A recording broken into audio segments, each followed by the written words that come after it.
5 Insights into Krishna as Giridhari by Krishna's Mercy. कथ्यता में पित कोयम संभ्रमो व उपागत किम फलम कस्य वोद्देश केन वा साध्यते मख. Quote, My dear father, I am very respectfully and humbly inquiring. What is this arrangement? Why you are busy in making some sacrificial ceremony? What is the reason, and what is the result?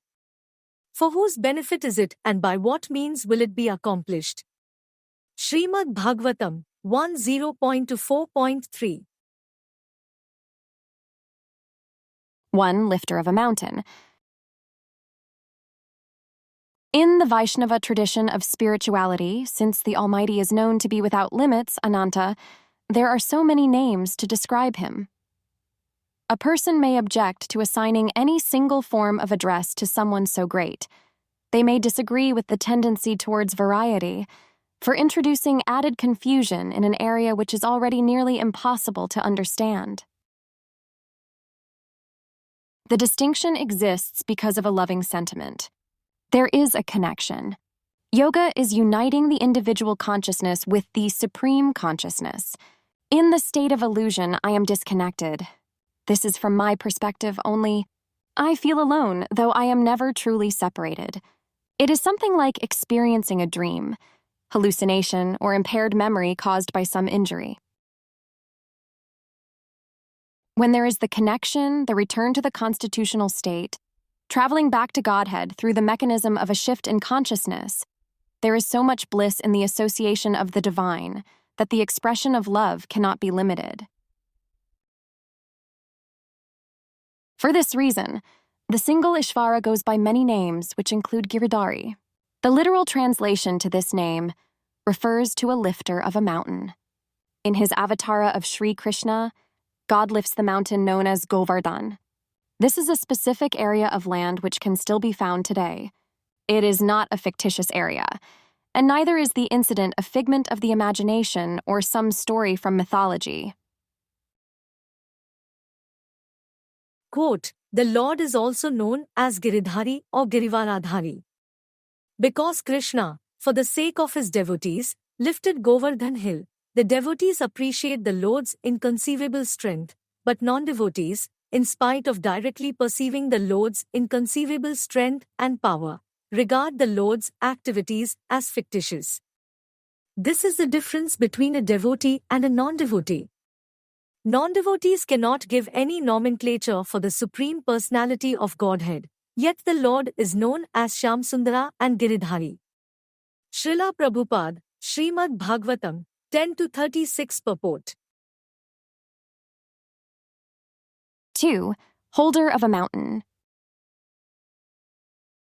Krishna is Giridhari for lifting the mountain, but he is also the holder of the same. This is not some competition to determine the world's strongest man. If there were such a contest, the same lifter of the mountain would win. This was evident in the previous avatara of Sri Rama, lifting the bow of Mahadeva to win the hand in marriage of Sita Devi.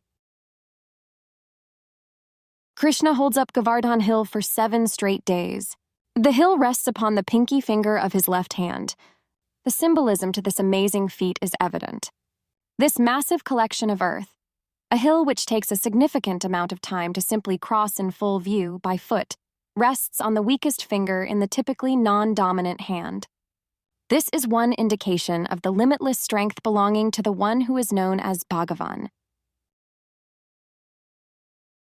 3. Protector of the people. Krishna is Giridhari for a purpose. He lifts and holds Govardhan hill to accomplish something important. The people of the area, Gokul Vrindavan, are in trouble. They are set to be washed away by a devastating flood. The rain was not necessarily in the forecast. It is not like the people intentionally walked into danger, inviting a calamitous situation. The rain was sudden and unexpected. The people had nowhere else to turn. There was only Krishna. A person may say that they don't believe in invisible figures living beyond the clouds. They do not operate off the omens of astrology, 4-leaf clovers, or any other kind of superstition. They apply human effort alone, and then accept the results wherever they may fall. Except in a situation like the rain devastating the Govardhan Hill area, there is literally nothing else which can be done. There is no human effort that will save the people. There is no other way except the shelter of Krishna, if he can save them. 4. Director of worship. Krishna as Giridhari gives a visual to the principle of full surrender. There is both a before and an after. The before is the suggestion to give up allegiance to every other kind of ritual and religious process. Put the satisfaction of Krishna first. This will carry the greatest reward moving forward. The phelim applies to both the tangible results and also the impact upon the consciousness. The promise is that everything will be accounted for. Govardhan Puja happened because Krishna suggested it. The people faced danger as a result. They were put into trouble, but Krishna protected them. This means that the promise is true. There is insurance and assurance when turning away from other ritualistic ceremonies in favor of satisfying the Supreme Lord, Yajneshvara. 5. Expert at asking questions. Working in reverse chronological order, the birth of the first Govardhan Puja was literally a series of questions. Krishna asked his father, Nanda Maharaj, after noticing preparations for an upcoming sacrifice. Krishna asked through the visual of an innocent child inquiring from a father, but there was an underlying motive. It was as if Krishna knew what the responses would be. He knew how to properly articulate the necessary arguments that would persuade Nanda and the community towards worshipping a hill instead of pleasing Indra, the king of heaven. In closing,